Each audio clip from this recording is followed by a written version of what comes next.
Hear that? Long ago I bound the beast, but hearts have grown cruel. Be good, or he returns. They call him Krampus. From the shadows of folklore. What did you see? It's hunting us! Krampus. This holiday, the naughty will bleed.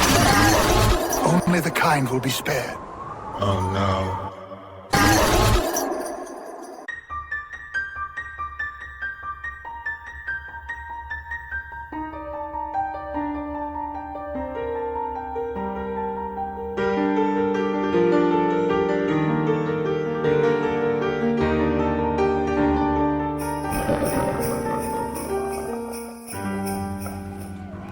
Winter in the Alps looks peaceful, serene, almost magical. But the truth is, high in the Alpine mountains, winter has always belonged to the shadows. These peaks have been home to some of the most unsettling holiday traditions in Europe. Long before Christmas lights, long before carols and cocoa, these mountains echoed with bells, hooves, and something far older than the holiday we know today. Stories born from long nights, deep snow, and the ancient fear that winter might never end. Enter the Krampus, the furry-horned winter demon of the Alps. And the biggest misconception about Krampus is simple. There is no single Krampus. Krampus didn't start as one creature. It was a category, an entire ecosystem of Alpine winter demons rooted in pre-Christian traditions. Every valley, every village, and sometimes every family had its own Krampus design.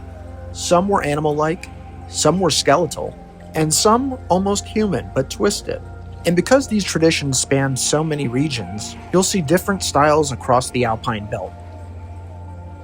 Northern Italy, Switzerland, Austria, southern Germany, each with its own idea of what a proper winter monster should look like. Krampus isn't a modern invention, and he didn't begin as a Christmas monster or Santa's evil sidekick. Even though Christianity did exist in the Alpine region, it didn't fully take hold until well after the Krampus made his debut. His origins reach deep into Alpine paganism, likely older than the holiday we now call Christmas. Krampus was one of many winter beings meant to chase off misfortune, drive out winter spirits, and test young men during the harshest weeks of the year. Krampus runs, or the Krampuslauf, were originally rites of endurance. Young men had to run with the Krampus, whips cracking, cowbells booming, and fires blazing. He wasn't punishing children, he was challenging adults. The child-related stuff comes much later. A big part of what preserved these traditions were mask carving guilds, families of artisans who passed their carved wooden Krampus masks down for generations. As Christianity took root in the Alps, older pagan traditions weren't erased, they were absorbed. The church disliked the winter demon runs, but couldn't stop them, so they tried a compromise, pairing the beloved St. Nicholas with the unruly mountain spirits. This created the Nikolauslauf and the Krampuslauf traditions, processions where St. Nicholas traveled with Krampus and sometimes other masked figures from house to house. Here's something most people forget. There was often a third figure, der Engel, or the angel, a glowing white-robed heavenly character. This trio became tradition. Each character had its own distinct role. Suddenly, the wild mountain demon Krampus became the naughty child punisher, a role he never had originally. He brought playful fear and discipline, but not violence. The angel represented divine mercy and was a symbol of heavenly goodness. She sometimes carried a book of good deeds, rewarded children with sweets or praise, much like St. Nicholas did. St. Nicholas represented order, generosity, and tradition. He too brought gifts, but decided which children deserved them. He also acted as a mediator of sorts between the other two characters, and would often calm the Krampus down if he got a little too enthusiastic. Folklore Krampus wasn't a murderer. He rattled chains, cracked his birch switches, and caused chaos. Symbolic, but not deadly. And absolutely not a child eater. Not yet, at least. In the late 1800s, Krampus took on an entirely new life thanks to postcards, or what they called Krampuskarten, or Krampus cards. Humorous and often outrageous holiday cards became wildly popular across Central Europe. Often, the words Gruß von Krampus would appear on the cards. This translates to Greetings from Krampus. This is where we get Krampus dragging children into the snow, Krampus stuffing kids in baskets, Krampus spanking adults, Krampus flirting with women, Krampus threatening to cook children. Millions were printed, permanently reshaping the modern Krampus myth. These weren't ancient legends, they were commercial art, like vintage Halloween cards. So the violent child-stealing Krampus? That's Victorian pop culture, not ancient folklore. Krampus's history isn't just survival, it's rebellion. The Catholic Church repeatedly tried to suppress him, calling him the devil in disguise as early as the 1600s. In 1923, an Austrian political movement outright banned Krampus, labeling him dangerous, pagan, and corrupting. Schools would warn that Krampus promoted violence and Satanism. But the people ignored it.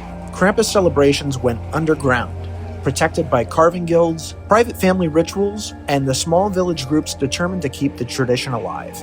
Today, Krampus thrives through massive Krampuslauf, intense parades where performers in hand-carved wooden masks and heavy fur charge through the streets. December 5th is Krampusnacht, or Krampus Night, the night before St. Nicholas Day. If a Krampus taps you with a switch, it's not punishment. It's a symbolic clearing of bad luck for the coming year. These suits are not store-bought. Real masks can take months to carve. Goat horns can weigh over 20 pounds. And each mask represents a different Krampus spirit, not one character. As these runs grew in popularity, Krampus crossed not only regions, but oceans. And that's why Krampus looks so different depending on where and when you encounter him.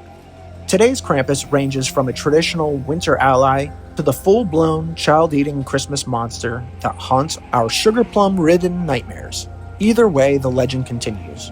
And honestly, I'm okay with that. Krampus has gone global. Americans love Christmas, and we really love Christmas villains. The Grinch, Scrooge, Killer Santas, the Wet Bandits. It's practically part of the holiday at this point. Probably because our Christmas traditions are so sweet that we needed someone to cut through the peppermint. Krampus fits right in.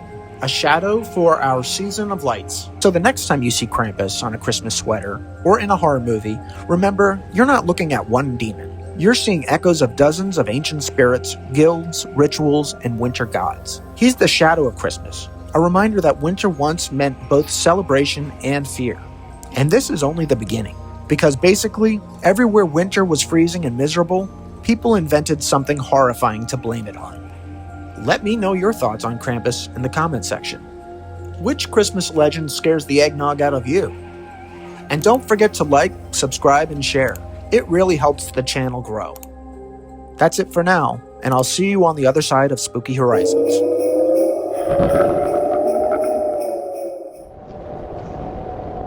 Naughty!